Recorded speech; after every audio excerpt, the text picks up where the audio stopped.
Hi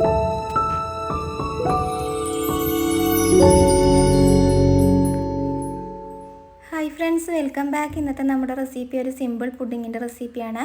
അപ്പോൾ എങ്ങനെയാണ് തയ്യാറാക്കിയെടുക്കുന്നത് നോക്കാം. അതിനായിട്ട് ഒരു പാൻ വെച്ചിട്ടുണ്ട്. അതിലേക്ക് 1 ലിറ്റർ പാലൊഴിച്ച് കൊടുക്കാം. പാലൊക്കെ ഒന്ന് തിളച്ച് വരുന്ന സമയത്തേക്കും ഒരു ബൗളിലേക്ക് 2 ടേബിൾ സ്പൂൺ കസ്റ്റാർഡ് പൗഡർ ഒന്ന് മിക്സ് ചെയ്തെടുക്കണം.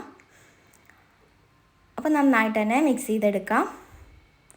ആ സമയം പാലൊക്കെ നന്നായിട്ട് തിളച്ച് വന്നിട്ടുണ്ട്. ഇനി ഇതിലേക്ക് ബട്ടറാണ് ചേർത്ത് കൊടുക്കുന്നത്. ബട്ടർ ചേർത്ത് കൊടുത്ത് നന്നായിട്ട് ഇതുപോലെ ഒന്ന് മിക്സ് ചെയ്തെടുക്കാം. ആ ബട്ടറൊക്കെ ഒന്ന് മെൽറ്റായി വരുന്ന സമയത്ത് തന്നെ ഇതിലേക്ക് മധുരത്തിന് ആവശ്യമായിട്ടുള്ള കണ്ടൻസ്ഡ് മിൽക്ക് ഒഴിച്ച് കൊടുക്കുന്നുണ്ട്. പഞ്ചസാര വേണമെങ്കിൽ ആഡ് ചെയ്ത് കൊടുക്കാവുന്നതാണ്. കണ്ടൻസ്ഡ് മിൽക്ക് ആകുമ്പോൾ ഒന്നും കൂടി ടേസ്റ്റ് കൂടും. അപ്പോൾ ഇനി നന്നായിട്ടൊന്ന് മിക്സ് ചെയ്ത് കൊടുക്കാം. ലോ ഫ്ലെയിമിൽ വെച്ചിട്ടാണ് ഞാൻ ചെയ്തെടുക്കുന്നത്. അപ്പോൾ വളരെ കുറഞ്ഞ സമയം കൊണ്ട് തന്നെ ചെയ്തെടുക്കാൻ പറ്റിയിട്ടുള്ളൊരു ബട്ടർ പുഡിങ്ങിൻ്റെ റെസിപ്പിയാണ്. അപ്പോൾ എല്ലാവരും ഒന്ന് ട്രൈ ചെയ്ത് നോക്കണം.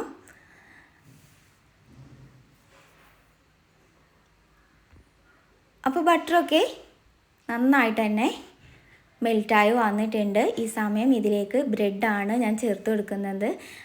ബ്രൗൺ പാർട്ട് ഒന്ന് കട്ട് ചെയ്തതിന് ശേഷം ബ്രെഡ് ഇതുപോലെ ഇട്ട് കൊടുക്കാം. ഒരു 6 സ്ലൈസ് ബ്രെഡ് എടുത്തിട്ടുണ്ട്. ഇനി നന്നായിട്ടൊന്ന് മിക്സ് ചെയ്ത് കൊടുക്കാം. ആ ബ്രെഡ് ഒന്ന് കുക്കായി വരുന്ന സമയത്തേക്കും ഇതിലേക്ക് ഒരു ഫ്ലേവറിന് വേണ്ടിയിട്ട് വാനില എസൻസ് ഒഴിച്ച് കൊടുക്കുന്നുണ്ട്. ഇനി വാനില എസൻസ് ഒഴിച്ച് കൊടുത്ത് നന്നായിട്ട് ഇതുപോലെ ഒന്ന് മിക്സ് ചെയ്ത് കൊടുക്കാം. ഇനി ഇതിലേക്ക് നമ്മൾ നേരത്തെ റെഡിയാക്കി വെച്ചിട്ടുള്ള ആ ഒരു കസ്റ്റാർഡ് മിക്സ് ഒഴിച്ച് കൊടുത്ത് നന്നായിട്ട് തന്നെ മിക്സ് ചെയ്ത് കൊടുക്കണം. കൈവിടാതെ തന്നെ ഇളക്കി കൊടുക്കണം, ഇല്ലാന്നുണ്ടെങ്കിൽ അടുക്കി പിടിച്ചു പോവും. അപ്പോൾ ഇതുപോലെ നന്നായിട്ട് മിക്സ് ചെയ്ത് കൊടുക്കുന്നുണ്ട്. അപ്പോൾ ഈ ഒരു കൺസിസ്റ്റൻസി ആകുമ്പോഴത്തേക്കും നമുക്ക് ഫ്ലെയിം ഓഫ് ചെയ്യാം. ഇനി ചൂടാറിയതിന് ശേഷം മിക്സിയുടെ ജാറിലേക്ക് ഒഴിച്ച് കൊടുക്കാം. ഇനി നന്നായിട്ടൊന്ന് അടിച്ചെടുക്കണം. അപ്പോൾ നന്നായിട്ട് തന്നെ ഇതുപോലെ അടിച്ചെടുത്തിട്ടുണ്ട്. ഇനി പുഡിംഗ് ട്രേയിലേക്ക് ഒഴിച്ച് കൊടുക്കാം. നല്ല സോഫ്റ്റ് ആയിട്ടുള്ള വായിലിട്ടാൽ അലിഞ്ഞു പോകുന്ന തരത്തിലുള്ളൊരു പുഡിംഗ് ആണ്. ഇതുപോലെ മുഴുവൻ ബാറ്ററും പുഡിംഗ് ട്രേയിലേക്ക് ഒഴിച്ച് കൊടുക്കാം. അപ്പോൾ വീഡിയോ കാണുന്ന കൂട്ടുകാർ നമ്മുടെ വീഡിയോ ഇഷ്ടമാവുകയാണെങ്കിൽ ലൈക്ക് ചെയ്യാനും ഷെയർ ചെയ്യാനും ഒന്നും മറന്നു പോകരുത്. ഇതുപോലെ സ്പാച്ചില വെച്ചിട്ട് മുകൾ ഭാഗം ഒന്ന് ലെവൽ ചെയ്ത് കൊടുക്കുന്നുണ്ട്.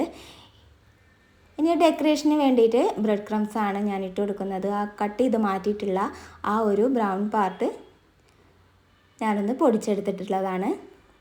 ഏത് ഡെക്കറേഷന് വേണ്ടിയും ചെയ്തെടുക്കാൻ നട്ട്സോ എന്ത് വേണമെങ്കിലും യൂസ് ചെയ്യാവുന്നതാണ്. ഞാൻ സിമ്പിളായിട്ടാണ് ഡെക്കറേറ്റ് ചെയ്ത് കൊടുക്കുന്നത്. അപ്പോൾ ഡെക്കറേഷനൊക്കെ കഴിഞ്ഞ് അടിപൊളിയായിട്ടുണ്ട്.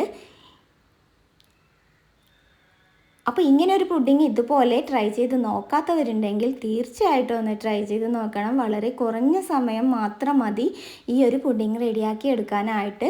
നല്ല ടേസ്റ്റാണ് കഴിക്കാനായിട്ട്. ഇനി ഒരു ഫോയിൽ പേപ്പർ വെച്ച് കവർ ചെയ്തതിന് ശേഷം ഫ്രിഡ്ജിൽ വെച്ച് ഒന്ന് സെറ്റ് ചെയ്തെടുക്കാം. ഏകദേശം ഒരു 10 മിനിറ്റ് മാത്രം ഫ്രിഡ്ജിൽ വെച്ച് ഒന്ന് സെറ്റ് ചെയ്തെടുത്താൽ മതി. അപ്പോൾ നമ്മുടെ പുഡിങ്ങൊക്കെ ഇതുപോലെ സെറ്റായി വന്നിട്ടുണ്ട്. അപ്പോൾ ഇന്നത്തെ നമ്മുടെ വീഡിയോ ഇഷ്ടമായിട്ടുണ്ടെങ്കിൽ എല്ലാവരും ഒന്ന് സബ്സ്ക്രൈബ് ചെയ്ത് സപ്പോർട്ട് ചെയ്യണേ. Thank you for watching.